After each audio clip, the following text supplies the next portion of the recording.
The first person to ever call themselves the Queen of Drag in the United States wasn't a reality TV star, and it's not some new phenomenon. His name was William Dorsey Swan, and he was born into slavery in Maryland in 1860. Freed after the Civil War, Swan hosted secret balls in Washington, D.C. in the 1880s, where black men gathered in silk gowns.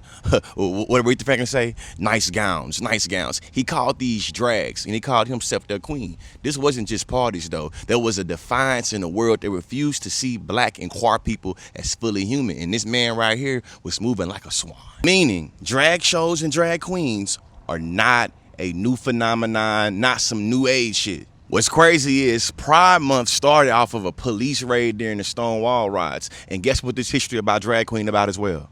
Based on the archive, when police raided Swan, he fought back and even petitioned the president for a pardon, making him an early LGBTQ activist decades before Stonewall even happened. But you see the consistency of policing bodies, and they're always dealing with a raid. If you guessed raids, you are correct.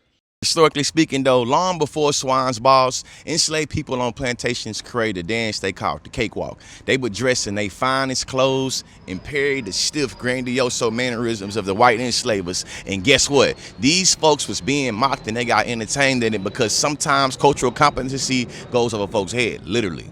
Our ancestors was clever, man. The plantation owners would be completely oblivious to how they was being ridiculed and even award a cake to the best dancers. And that's where the phrase "takes the cake" come from.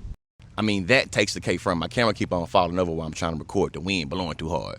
Back to the topic though. What makes the cakewalk extraordinary is this.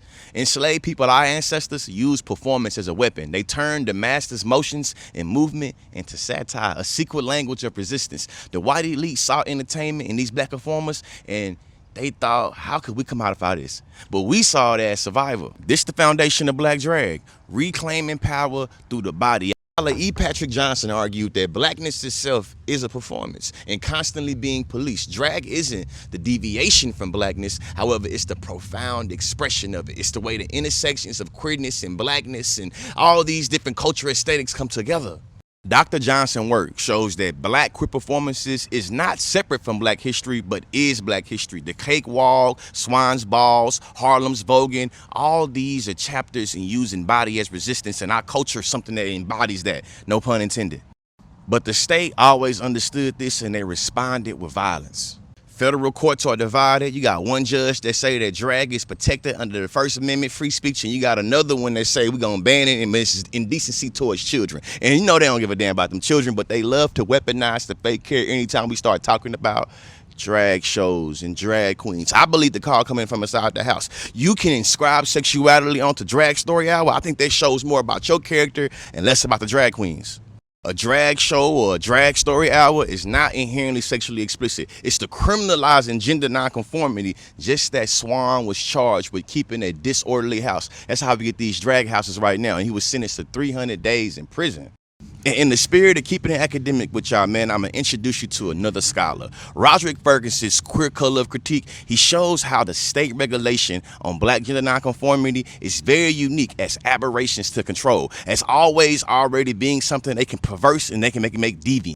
The pattern is consistent. Black performance of freedom meets state violence. Anytime we see the black body moving freely, we have to make sure we control that and put it in captivity. From plantation laws to bans today, since 2023, Texas, Tennessee, Ohio, Kentucky, Montana have all introduced or passed an anti-drag legislation. Currently in Texas, a drag performance can get you up to a year in jail and fine $4,000. Today ain't just glitter or whatever you think it is. It's a lineage of resistance from slavery through cakewalk to Swan to every ballroom and stage y'all see today and want to attack and pathologize, just like Mattson and them did. See, Johnson reminds us that performance remakes blackness, and Ferguson teaches us that criminalization is no accident, that it's actually a key feature within this system that always already fears black freedom. Think about it. The first drag queen was an enslaved man who dared to be fabulous in a world that wanted him dead. Education is elevation, and happy Pride.